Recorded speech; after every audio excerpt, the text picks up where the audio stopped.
نور محمد صاحب آپ فلور پہ تھے جی. شکریہ جناب اسپیکر.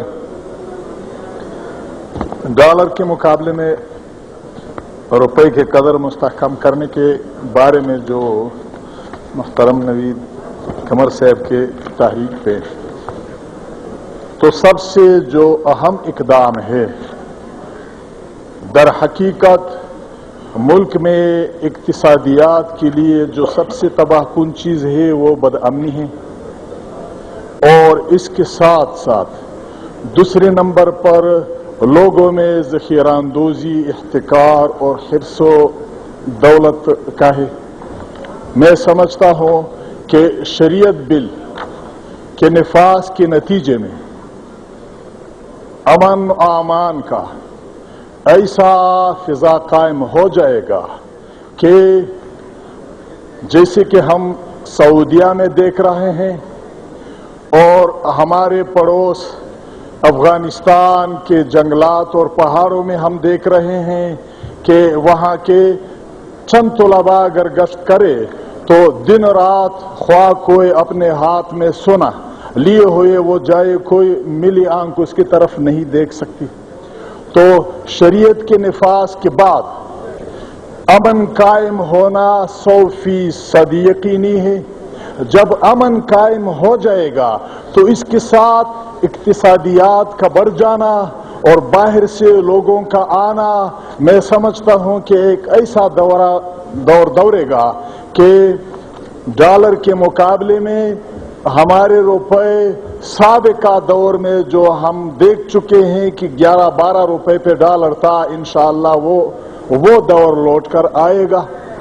اور ساتھ ساتھ جیسے کہ میں پہلے بھی عرض کر چکا ہوں کہ روپے کی قیمت کم ہونے کا جو مصیبت ہے وہ اس حکومت کے 1.5 سالہ دور کا نہیں ہے، یہ سابقہ ان کی حکومت میں شروع شدہ ہے، جس کا بنیادی وجہ یہ بدامنی ہے.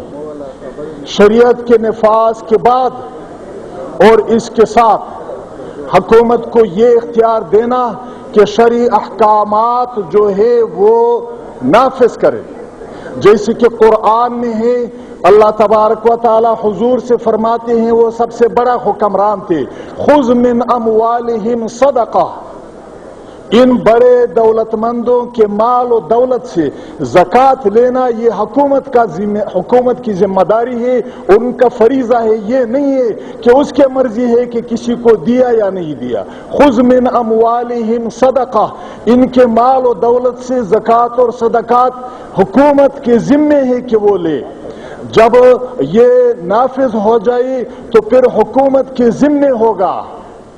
جیسے نماز قائم کرانا یہ حکومت کی ذمہ داری ہے، ایسا نہیں ہوگا کہ اذان سن کر پھر ہر ایک ادھر ادھر کیفیٹیریا میں جائے گا، پھر جماعت میں مسجد میں جانا ہوگا.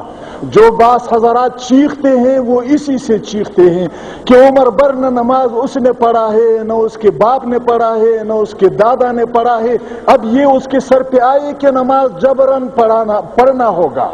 یہ قرآن کا حکم ہے.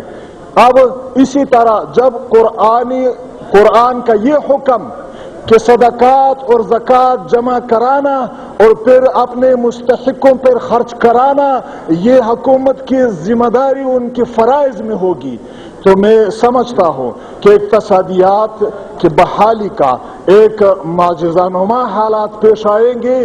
اس کے نتیجے میں یقیناً روپے کی قدر مستحکم ہو جائے گی. شکریہ جناب. شکریہ.